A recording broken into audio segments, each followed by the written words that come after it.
ETF index mutual funds నేర్చుకుని stock మార్కెట్లో రాణించాలనుకుంటున్నారా? వెంటనే ఈ నెంబర్కి కాల్ చేయండి.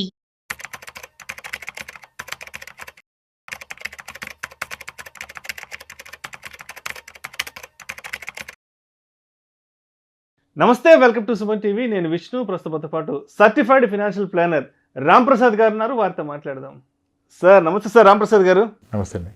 సార్ రామ్ ప్రసాద్ గారు, ఒక లోయర్ ఇన్కమ్లో ఉన్న ఒక పర్సన్, అంటే ఒక మధ్యతరగతి పర్సన్ నెలకి ఒక 1000 రూపాయలు కనుక ఇన్వెస్ట్మెంట్ స్టార్ట్ చేసుకుంటే ఒక 40 years పాటు, సో నేను దీన్ని ఎస్ఐపి క్యాలిక్యులేటర్లో ఒకసారి నేను ఇంప్లిమెంట్ చేసి చూస్తా.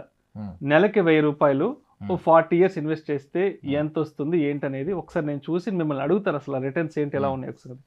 ఓకేనా? నేను కూడా ఎస్ఐపి క్యాలిక్యులేటర్ వాడుతున్నాను.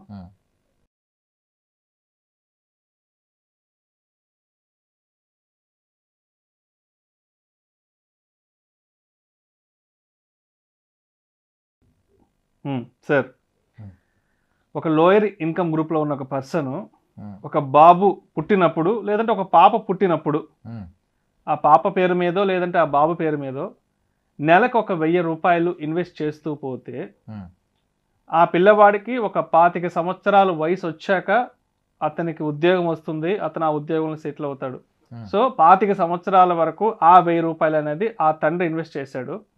ఇప్పుడు అతనికి ఉద్యోగం వచ్చింది కాబట్టి నెక్స్ట్ 15 years పాటు ఆ పిల్లవాడు నెలకి 1000 రూపాయలతో ఆ ఇన్వెస్ట్మెంట్ని కంటిన్యూ చేస్తాడు. సో ఆ పిల్లవాడికి ఒక 40 years వయసు వచ్చేటప్పటికే, సో అతను నెలకి 1000 రూపాయల చొప్పున 40 years ఇన్వెస్ట్ చేశాడు. అండ్ 15% CAGR చొప్పున 40 సంవత్సరాలు ఇన్వెస్ట్ చేస్తే అతను ఇన్వెస్ట్ చేసిన మొత్తం కలిపి 4,80,000 రూపాయలు అతని 40 years జర్నీలో నెలకి 1000 రూపాయల చొప్పున ఇన్వెస్ట్ చేశాడు. సో ఎస్టిమేటెడ్ రిటర్న్స్ దాని మీద వచ్చింది 3,09,23,775 రూపాయలు. సో మొత్తం టోటల్ వాల్యూ వచ్చేసి 3,14,03,755 రూపాయలు. అంటే నెలకి 1000 రూపాయలు ఇన్వెస్ట్మెంట్ స్టార్ట్ చేస్తే 40 సంవత్సరాల తర్వాత 3,14,03,755 రూపాయలు మొత్తం ఓవరాల్ రిటర్న్స్ కదా.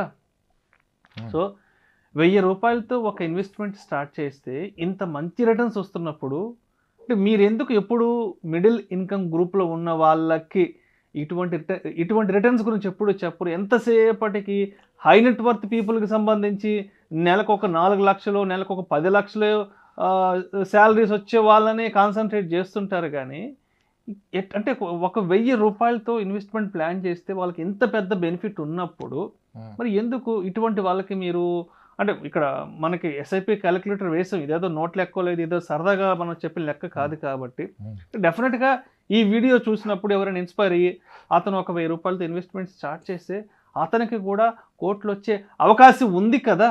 చిన్న చిన్న ఉద్యోగాలు చేసుకునే వాళ్ళు నెలకు ఒక 20,000, 25,000, 30,000 సంపాదించే వాళ్ళ గురించి ఎప్పుడు ఆలోచించడం? మీరు చెప్తాను, ఆగండి సార్, మీరు మరీ సీరియస్ అయిపోతున్నారు క్వశ్చన్లో. ఎందుకంటే కింద కామెంట్స్ లో కూడా చాలా మంది చెప్తున్నారు, రామ్ ప్రసాద్ గారు ఎంతసేపటికి 5 లక్షలు 10 లక్షలు జీతాలు వచ్చే వాళ్ళకే సలహాలు సూచనలు చెప్తుంటారు, కానీ పాప మిడిల్ ఇన్కమ్ గ్రూప్ ఉన్న వాళ్ళని అసలు ఈయన కన్నెత్తి కూడా చూడరు అని చాలా మంది అడుగుతున్నారు. ఇవాళ నేను కూడా ప్రేక్షకుల వైపు నుంచి అడుగుతున్నాను సార్. సరే సార్, 5, 6 ఎవరికి రావు కండి. ఒక నిమిషం. ఇప్పుడు మీరు అడిగిన ప్రశ్న, మీరు వేసిన క్యాలిక్యులేషన్ చాలా గొప్పగా ఉంటుంది. ఏంటి, 1000 రూపాయలు పెడితే 3 కోట్లు, ఎంత బాగుంది తమ్ముళ్ళకి. మీరు ఏమన్నారు, 1000 రూపాయలు నెలకి కడితే 40 ఏళ్ళు కడితే, తండ్రి కడితే ఎవడ కడితే ఏముంది, 1000 రూపాయలు 40 ఏళ్ళు కడితే 3 కోట్లు అవుద్ది. సో అదొక 60 ఏళ్ళు కడితే ఏమవుద్ది, అక్కడ నుంచి ప్రతి 5 ఏళ్ళకి రెట్టింపు అవుద్ది. 40 ఏళ్ళకి 3 కోట్లు ఉంటే 45కి 6, 50కి 12, 55కి 25, 60కి 50 కోట్లు అయిపోయింది కదా. ఎంత బాగుంది. 50 కోట్ల లెక్క చాలా సులువు. ఏంది, 1000 రూపాయలతో 60 సంవత్సరాల పాటు చేస్తే బాగుంటుంది కదా. చెప్పుకోండి, చెప్తే వీడియోలు చేస్తారు చాలా మంది. పుట్టగానే 1000 రూపాయలు కనుక నెలకి పెడితే 60 ఏళ్ళు పెట్టాక 50 కోట్లు పక్కనే. ప్రాబ్లం ఏంటి ఇక్కడ, పాయింట్ క్యాచ్ ఏంటంటే 60 ఏళ్ళ తర్వాత 50 కోట్లకు ఉండే విలువంత. This is called time value of money. People are getting misleaded. Thumbnails నచ్చుతాయి, ఇన్వెస్ట్మెంట్ నచ్చుతుంది, కల్లో బ్రతుకుతారు. ఎందుకంటే టైం వాల్యూ ఆఫ్ మనీ అనే కాన్సెప్ట్ తెలదు. టైం వాల్యూ ఆఫ్ మనీ అంటే మనీ విలువ టైంతో పాటుగా మారుతుంది. మనీ వాల్యూ చూడట్లా, మీరు మనీ వాల్యూమ్ చూస్తున్నారు. Thinking of 3 crores today is big money. ఇవాళ 3 కోట్లు అంటే అద్భుతం. చాలా పెద్ద బ్యాంక్ లో ఎఫ్డి చేస్తే 1,00,000 వస్తుంది, నెలకు బ్రతికేసి ఒకటి జీవితకాలం. కాలు మీద కాలు వేసుకుని జీవితాంతం లాగించేసి 40 ఏళ్ళ తర్వాత ఏమొస్తుంది, అది మిస్ అవుతున్నారు. That's a big trap, biggest trap. డబ్బు విలువ సమయంతో పాటు మారుతుంది, ఇండియాలో అయితే సమయంతో పాటు తగ్గుతుంది. ఆ విషయం తెలినప్పుడు కోట్లు చాలా బాగా గొప్పగా అనిపిస్తాయి. నా ఉద్దేశం ఏంటంటే లోయరు హైయర్ ఇన్కమ్ ఏం లేదు ఇక్కడ. ఎవడి అవసరాన్ని వాడు వచ్చేవాళ్ళు అంతే. ఎన్ని కోట్లు అని కాదు, నీకు ఎంత కావాలో అది ఉంటే చాలు. అంతకంటే ఎక్కువ ఏం చేస్తావు, తగలెడతాడు, ఎవరితో తగలెడతాడు అని. ఫస్ట్ నీ అవసరాలు తీర్చుకో. ద మోర్ వరీ ఎప్పుడు వస్తుందంటే people are more worried about future.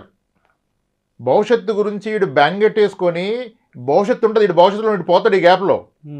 అసలు ముందు you do financial planning, you do investment, you do what ever to enjoy today not future. ఈరోజు హ్యాపీగా బ్రతకడానికి ఏం కావాలో వచ్చి, ఈరోజు ధైర్యంగా బ్రతకడానికి ఏం కావాలో వచ్చి.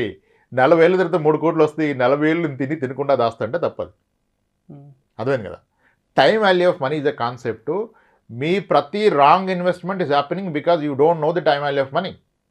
అది తెలిస్తే మీ తప్పు ఇన్వెస్ట్మెంట్ జరగదు, ఒకడు మిమ్మల్ని తప్పుగా మిస్లీడ్ చేయడు. ఇప్పుడు ఈరోజు మీరు లక్షలంటే అందరు కోపాలు వచ్చేది కానీ 50,000 జీతాలు ఉన్నారా? 35 ఏళ్ల వయసులో 50,000 జీతాలు ఉన్నారా? ఉన్నారు కదా. 50,000 గొప్ప అమౌంట్ ఈరోజు. అంటే పెద్ద ఓకే, ఏదో అలా లాగెచ్చవచ్చు.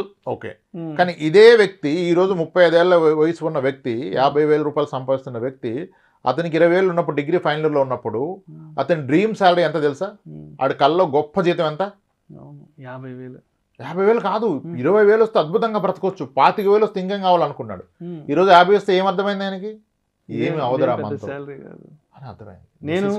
నేను కూడా ఒక 10 years బ్యాక్ హైదరాబాద్కి వచ్చిన కొత్తల్లో ఇదే బంజారా హిల్స్ నడుచుకుని వెళ్తుంటే అనుకునేవాడిని, 50,000 జీతం కనుక నాకు గాను వస్తే ఈ కనిపించే బంగ్లాల్లో, ఈ కనిపించే విల్లాల్లో ఏదో ఒక ఫ్లాట్లో నేను కూడా ఉంటానని 2010, 2011లో హైదరాబాద్కి వచ్చిన కొత్తల్లో నేను కూడా ఇమాజిన్ చేసుకునేవాడిని.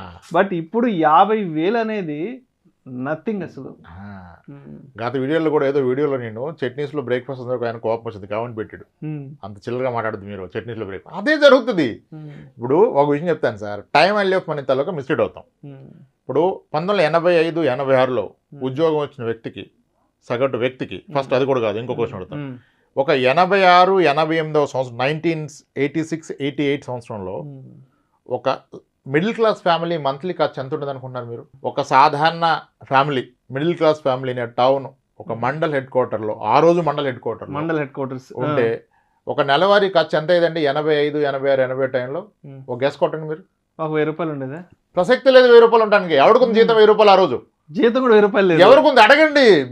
ఇప్పుడు అందరు ఇదే చెప్తారు, మీరు 1000 అన్నారుగా, చాలా మంది 2-3 వేలే అంటారు. ఎలా కడతావు 2-3 వేలు? నీ జీతం ఎంత? నీ ఫస్ట్ శాలరీ ఎంత అంటే చెప్తారు ఆర్టీసీ వాళ్ళు 220 రూపాయలు, 180 రూపాయలు. టీచర్ శాలరీ ఎంత? విత్ ఆల్ అలవెన్స్లో కలిపి 620 వచ్చేది నాకు అంటాడు. మరి నీ జీతం 500 ఉంటే 1000 రూపాయలు, 2000 ఎలా ఖర్చు పెడతావు? This is called time value of money. ఆ రోజు ఒక వ్యక్తి, ఒక గవర్నమెంట్ ఉద్యోగి యావరేజ్ సరాసరి జీతం 400, 500, 600. ఒక గెజిటెడ్ ఆఫీసర్ టు డ్రా 1300, 1200, 1000 రూపాయలు. 35 years బ్యాక్, 40 years బ్యాక్ దగ్గర. Okay 36 years, 87, 86. అంటే ఆ రోజు అద్భుతమైన బ్రతుకు బతకడానికి నెలకు 500 చాలు. 40 ఏళ్ళ కాలం, 36 ఏళ్ళ కాలం గడిచింది. ఇప్పుడు ఆ వ్యక్తి రిటైర్ అయ్యారు. ఈరోజు అతని పెన్షనర్ అయితే ఒక 30,000 ఉంది. అంత గొప్పగా బ్రతకగలరా? ఆ రోజులు 500 లైఫ్ ఈరోజు బ్రతకాలంటే ఎంతమంది కావాలి నీకు? 50,000 కావాలి. That is called time value of money. నువ్వు ఇప్పుడు 40 ఏళ్ళు వెనక్కి వెళ్తే నీకు 500 గొప్పదనిపించింది. నువ్వు 40 ఏళ్ళ తర్వాత 3 కోట్లు గొప్పగా ఉంచుకుంటున్నావు. ఇప్పుడు 1,00,000 అంటే లక్షాధికారి అన్నారా 80లో? అప్పట్లో లక్షాధికారి, తర్వాత కోటీశ్వరుడు.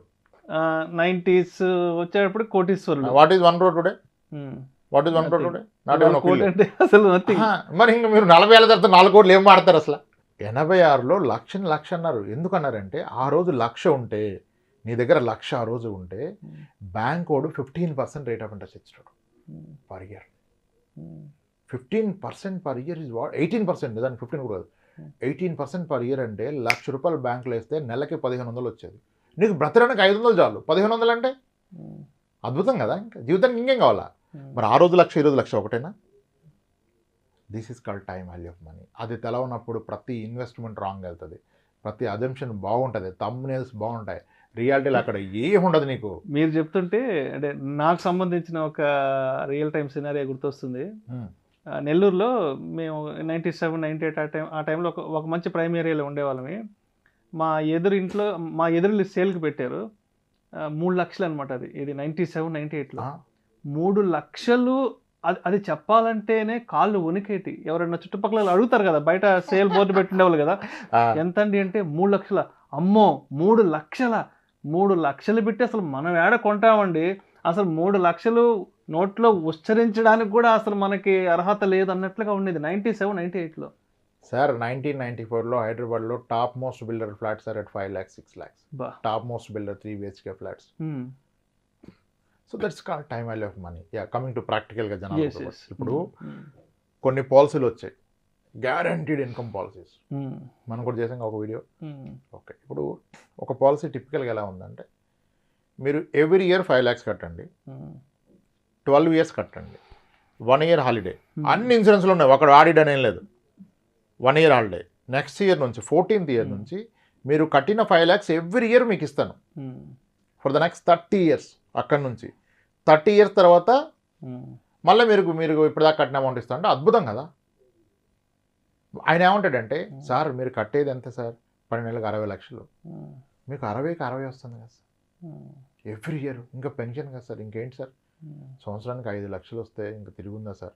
హ్యాపీగా రిటైర్మెంట్ అయిపోద్ది అంటాడు. నిజమే, కానీ ఈరోజు నీకు ఏదైతే సంవత్సరానికి 5 లక్షలు, సరే 6 వేసుకోండి రౌండ్ ఫిగర్ కొరకు, 6 లక్షలు వేసుకోండి, సంవత్సరానికి 6 లక్షలు వేసుకోండి. ఓకే, నెలకి 50,000 కదా. తర్వాత నీకు నెలకి 50,000 పెన్షన్ స్టార్ట్ అయిపోయింది అన్నాడు. ఇక్కడ మనం మిస్ అయ్యేది ఏంటంటే, ఈరోజు నెలకి 50కి 14 ఏళ్ళ తర్వాత నెల 50కి తేడా ఉందా లేదా? Inflation 7% is what? ఎవ్రీ 10 yearsకి రూపీ వాల్యూ సగం అయిపోద్ది. 13 ఏళ్ళ తర్వాత నీకు 50,000 ఇస్తానంటే ఈరోజు లెక్కలో వాడు 20,000 ఇస్తున్నాడు. నెలకి 20,000కు నువ్వు బ్రతకగలుగుతావా? మీరు అనుకుంటున్నారు 50 అంటే బ్రతికి వచ్చి ఇంకేముందో ఊరు వెళ్ళిపోతాను, ఊరు వెళ్ళిపోతే బ్రతు రేటు 20,000కి. సో అది కూడా ఏంటి, అదే కంటిన్యూ అయిపోతుంది కదా నెక్స్ట్ 30 years.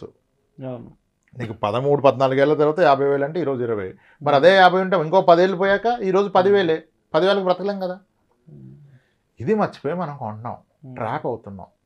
అది ఏ ఇన్వెస్ట్మెంట్ అయినా, మ్యూచువల్ ఫండ్ అయినా, ఇన్సూరెన్స్ అయినా, ఏదైనా, ఈవెన్ హెల్త్ ఇన్సూరెన్స్ అయినా అదే కదా సార్. మీరు తీసుకోండి పాలసీలు అంటే 10 లక్షలు సరిపోద్ది అంటాడు. ఈ రోజు కాదు నువ్వు తీసుకుని భవిష్యత్తుకి, భవిష్యత్తులో 10 లక్షలు ఏ అవసరం కన్నా సరిపోద్దా? అంతే కదా. అది time value of money concept తెలుసుకుంటే, ఇప్పుడు ఈరోజు 10 లక్షలు ఉన్నా, 10 ఏళ్ళు ఆగి 10 లక్షలు ఉన్నా, ఏది కావాలి మనకి? ఈరోజు 10కి చాలా విలువ ఎక్కువ కదా. మరి 10 ఏళ్ల క్రితం 10 వేరు. Physical time value of money. అందుకే నేను ఆ కోట్లు మాట్లాడటం ఇష్టం ఉండదు. అసలు నీకు అప్పుడు ఎంత కావాలో రియలైజ్ చేయి. ఆ రోజు నీకు ఎంత కావాలి, దేనికి అంతదైతే చేయి. ఇంకా అది నీకు 2 కోట్ల, 3 కోట్ల, 30 కోట్ల ఇమ్మెటీరియల్, నీకు ఏం కావాలో దాని కొరకు పెట్టుబడి పెట్టు. నెంబర్స్ కొరకు కోట్లు అని పెట్టక, ముందు ఇవాళ వచ్చింది అంతే సాటిస్ఫైగా బ్రతకాలి. భవిష్యత్తు గురించి ఏం కావాలో తెలుసుకొని అది అవ్వడానికి ఎంత కావాలో అంత పెట్టు. 1000 పెడితే 3 కోట్లు, మరి 3,000 పెడితే 10 కోట్లు అయిపోయింది కదా మీరు చెప్పిన లెక్కలో. 3,000 అందరం పెట్టగలంగా, కానీ 10 కోట్లకి ఏమొస్తుంది 40,000 తర్వాత? అంతే కదా. That's the point we are missing sir. కోట్లు మాడడం బాగుంటుంది, ఇట్స్ నాట్ ట్రూ. నీకేం కావాలి అసలు? ఒక వ్యక్తికి తెలుసా 30 ఏళ్ల క్రితం, సరిగా 30 ఏళ్ల క్రితం 1994లో ఒక elite family use to spend 1,000 rupees per month. అంటే మేబీ ఎలైట్ కాకపోవచ్చు, ఒక మిడిల్ క్లాస్ ఫ్యామిలీ 1,000 రూపాయల్లో అద్భుతంగా బ్రతికారు 1994లో. సరిగా 30 ఏళ్ళు గడిస్తే ఈరోజు అదే ఫ్యామిలీ అదే ఊర్లో బ్రతకాలంటే పిల్లలు సెటిల్ అయ్యాక నెలకి 30,000 అవసరం. లాజిక్ ఏంటి? 30 ఏళ్ల క్రితం నెలకు ఎంత అయిందో ఈరోజు రోజుకి అంత అవుతుంది. Exactly sir. ఆ రోజు ఎవరు ఎక్స్పెక్ట్ చేశారు? అది చాలా ఖచ్చితమైన మాట చెప్పారు. నిజంగా ఆ రోజు ఎవరు ఎక్స్పెక్ట్ చేశారు? ఖర్చు ఇవాళ రోజు కూడా సరిపోవట్లేదు. సరే తప్పనిసరి అయితే ఏమంటే ఇవాళ ఒక బిర్యానీ ప్యాకెట్ తెచ్చుకుంటే 1,000 రూపాయలు అయిపోయింది, రోజుకు అవుతుంది. This is what inflation is. Planning should factor all these things. My God, that is nothing but inflation. చదువు అయినా, పెళ్ళైనా, రిటైర్మెంట్ అయినా విహారయాత్ర అయినా ఇది కదా మనం ఫ్యాక్టర్ చేయాల్సింది. అది వదిలేసి only numbers, absolute returns, double అయింది, ట్రిపుల్ అయింది, 10 రెట్లు అయింది, ఇవన్నీ ఏంటి పిచ్చి మాటలు, అవన్నీ పిచ్చి మాటలు సార్ అవన్నీ. ఇన్ఫ్లేషన్ అనే దానికి బెస్ట్ ఎగ్జాంపుల్ ఇదే. 94లో 1000 రూపాయల ఖర్చు, ఇవాళ 2024లో 30 నుంచి 50,000 రూపాయలు ఖర్చు. 30,000 వేసుకోండి సార్. అంటే 30,000 అనేది ఒక చిన్న టౌన్, ఇంకొంచెం బ్రతుకుతారు హైదరాబాద్లో కూడా 30,000కి. కానీ ఆ రోజు నెలకి 1000, ఈ రోజు రోజుకి 1000. ఇది ఇన్ఫ్లేషన్. ప్రతి 30 ఏళ్ళకి మీ ఖర్చులు కనీసం 30 రెట్లు పెరుగుతున్నాయి. అది ఊహించుకోకుండా 40 ఏళ్ళకి 4 కోట్లు అంటే ఏంటి అది? What is it? It's a trap, big trap.